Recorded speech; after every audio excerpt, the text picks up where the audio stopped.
शायर तो बड़े लोग होते हैं जी, मैं तो बस उल्टे सीधे लफ्ज जोड़ता हूँ, खुद मुझे भी पसंद नहीं आते, अक्सर लिखकर फाड़ देता हूँ। ये विमाला का क्या चक्कर है? मैंने अचानक पूछा। इसके चेहरे पर रंग सा आकर गुजर गया, लेकिन घबराहट तारी नहीं हुई। शायद इसे पहले से अंदाजा हो गया था कि मैं विमाला के बारे में सवाल करूंगा। पहले तो इसने अनजान बनने की कोशिश की, लेकिन जब मैंने इसे उकसाया और ये भी जाहिर कर दिया कि मैं ये सब कुछ अपनी दिलचस्पी लेने के लिए जानना चाहता हूँ, तो इसकी झिझक दूर हो गई। इसने इकरार किया कि वो विमाला के इश्क में गिरफ्तार रहा है, और फिर ये धमाका खेज इंकशाफ भी कर दिया कि विमाला चंद रोज पहले से दुकान में मिलने आई थी और रात भर इसके साथ रही थी। यह वाकया जितना दिलचस्प था, इतना ही हैरान कुन भी था। अगर मेरे पास पहले से कुछ सबूत ना होते तो शायद मैं दविंदर के बयान को दीवाने की बढ़ करार देता और किसी सूरत इस फिल्मी सीन पर यकीन न करता। दविंदर ने अपने अंदाज में जो कुछ बताया, इसका मफहूम कुछ यूं है। ये पिछले बुध की बात है। दविंदर अपनी दुकान का दरवाजा अंदर से बंद किए सो रहा था। सौदा शेल्फ के दरमियान ही थोड़ी सी जगह बनाकर इसने चारपाई बिछा रखी थी। सर्दी का जोर तोड़ने के लिए एक छोटी सी अंगीठी भी चारपाई के नीचे रखी हुई थी। रात कोई 10 बजे का वक्त था जब दरवाजे पर मध्यम दस्तक सुनाई दी। दविंदर ने अंदर से पूछा, कौन है? बाहर से बड़ी मीठी नस्वानी आवाज है कि मैं हूँ, दरवाजा खोलो। दविंदर ने जल्दी से लालटेन की लू ऊंची की और कांपते हाथों से दरवाजा खोल दिया। सामने इसके सपनों की रानी खड़ी थी, विमाला। इसने वही लिबास पहन रखा था जो इसने पहली फिल्म में पहना था। इस फिल्म में विमाला का किरदार एक खानाबदोश लड़की का था, जिसे एक चौधरी चोरी के झूठे इल्जाम में पकड़कर अपनी हवेली में बंद कर देता है। लेकिन वो होशियारी का मुजाहरा करते हुए ना सिर्फ खुद वहां से भाग निकलती है, बल्कि चौधरी की बहन को भी भाई की हब्स बजा से निकाल लाती है। यही फिल्म थी जो तीर की तरह दविंदर के दिल पर लगी थी, और वो लाहौर, अमृतसर वगैरह जाकर कई मरतबा ये फिल्म देख चुका था। विमाला को अपने महबूब तरीन रूप में सामने देखकर दविंदर साहब ने यही समझा कि वो अभी तक नींद के झोले में बैठे इश्क की लोरियां सुन रहे हैं। यानी ये हकीकत नहीं, कोई सुहाना ख्वाब है। ये सब कुछ इसके तस्वुर में भी नहीं आ सकता था। कहाँ लाखों दिलों की धड़कन एक फिल्मी एक्ट्रेस, बंगलों में रहने वाली और कारों में घूमने वाली, और कहाँ जालिंदर के पसमानदा कस्बे में नमक तेल बेचने वाला नामुराद आशिक, जिसमें अकल थी और ना शक्ल, जो विमाला की एक झलक देखने के लिए पैरों स्टूडियो के दरवाजे पर खड़ा रहता था और चौकीदारों के धक्के खाता था। इसने विमाला को सैकड़ों ही खत लिखे थे, इनमें से किसी एक खत का जवाब भी नहीं आया था, और आज आया था तो ऐसे इसकी आंखें फटी रह गई थी। जवाब देने वाली खुद इसके सामने हाजिर हुई थी, और ऐसी चकाचौंध के साथ कि वो कोशिश के बावजूद आंखें खोल नहीं पा रहा था।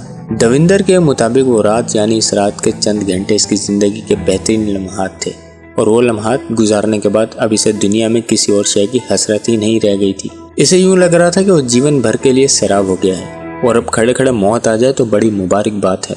विमाला सुबह 4 बजे इसके पास से गई थी। इसने कहा था कि एक सहेली से लेने के लिए आई हुई है और गाड़ी में बैठी इसका इंतजार कर रही है। वो चली गई थी और दविंदर हुसैन के जादू में जकड़ा हुआ, हैरतों के नशे में मदहोश दोपहर तक बेखबर पड़ा रहा था। फिर जागा था और किसी को बताए बगैर सीधा अमृतसर पहुंच गया। यहाँ एक मंदिर पर इसने मन्नत मानी हुई थी कि अगर इसकी दिली मुराद पूरी हुई तो 1 माह तक हर शुक्रवार को 50 रुपए का प्रसाद चढ़ाएगा। प्रसाद चढ़ाने के बाद वो 8 पहर मंदिर के अहाते में ही पड़ा रहा था और फिर हक्का बक्का सा कस्बे में वापस आ गया था। इसकी वापसी कल रात गई हुई थी। दविंदर की पूरी रोएदाद सुनने के बाद मैंने पूछा, तुम्हारा अपना क्या ख्याल है? तुम्हारे पास आने वाली लड़की विमाला ही थी? और अगर विमाला थी तो क्यों आई थी तुम्हारे पास? दविंदर ने कहा, वो विमाला ही थी हजूर।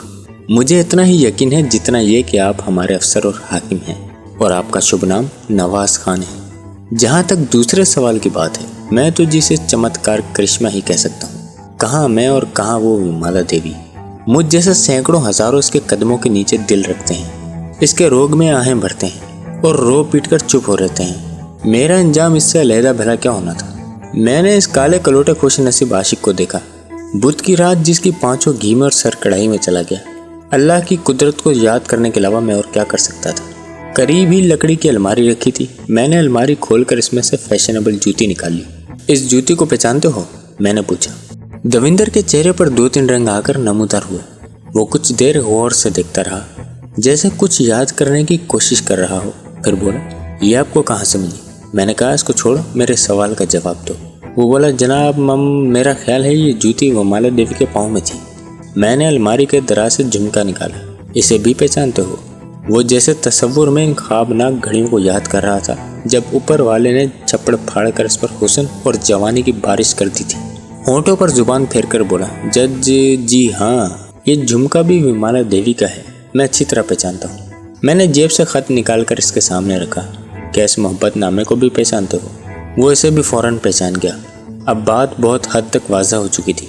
बुध के रोज इसी कस्बे में एक हैरानकुन वाक़या रोनुमा हुआ था। फिल्मी दुनिया की एक मशहूर फनकारा दिल लगी के लिए या किसी और सबब से खाना बदोश औरत के भेष में यहाँ पहुंची थी और इसने करियाना फरोश दविंदर पाल की दुकान में चंद घंटे गुजारे थे। बाद के वाक़यात का मुझे अभी ठीक तरह इल्म नहीं था, ताहम कड़ियों से कड़ियाँ जुड़ रही थी और एक धुंधली सी तस्वीर सामने आ रही थी। विमाला ने जो काम खेल समझ कर किया था वो इसके लिए मुसीबत बन गया था। वो यहाँ एक सांसी खाना बदोश के रूप में पहुंची थी।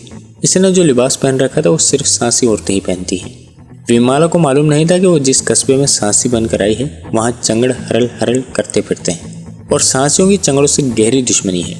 मौके की ज़मीनी शहादतों से जाहिर होता था कि अगवा होने से पहले विमाला काफ़ी देर मिस्त्री अहाते के आसपास घूमती रही है। शायद वो इस गाड़ी के इंतज़ार में थी जो इसे लेने के लिए आ रही थी। इस दौरान वो चंगड़ घुड़सवारों की नज़र में आ गई और वो उसे उठाकर अपने डेरे पर ले गए। मैंने दविंदर से पूछा, क्या तुम्हें मालूम है कि विमाला अगवा हो गई है? दविंदर के सर पर जैसे बम फट गया। वो आंखें फाड़कर मेरी तरफ देखने लगा। क्या कह रहे हैं आप? मैं कोई फारसी नहीं बोल रहा, मैंने जवाब दिया। विमाला को अगवा कर लिया गया है और इस सिलसिले में तुम भी मुस्तबद ठहर सकते हो। वो लरस कर बोला, जनाब हजूर मुझ पर तो रहम फरमाए। मैंने बताया मैं तो परसों से अमृतसर में था, कल रात गए वापस आया हूँ। अभी कस्बे में किसी से बात भी नहीं हुई थी मेरी। मैंने दविंदर को थोड़ा सा डराया धमकाया, यहाँ तक कि वो मेरे ढप पर आ गया।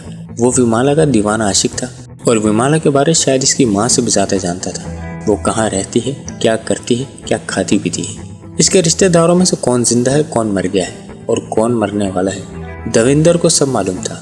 मैंने इसे अपने काम की बातें मालूम कर ली। इन बातों से पता चला कि विमाला अब तक 8-10 पंजाबी उर्दू फिल्मों में काम कर चुकी है और काफ़ी मशहूर हो रही है। इसका बाप हर वक्त इसके साथ रहता है। बड़ा खड़के धड़के वाला आदमी है, लेकिन बहुत कम लोगों को मालूम है कि वो विमाला का सगा बाप नहीं, वो इसका कोई दूर का रिश्तेदार है।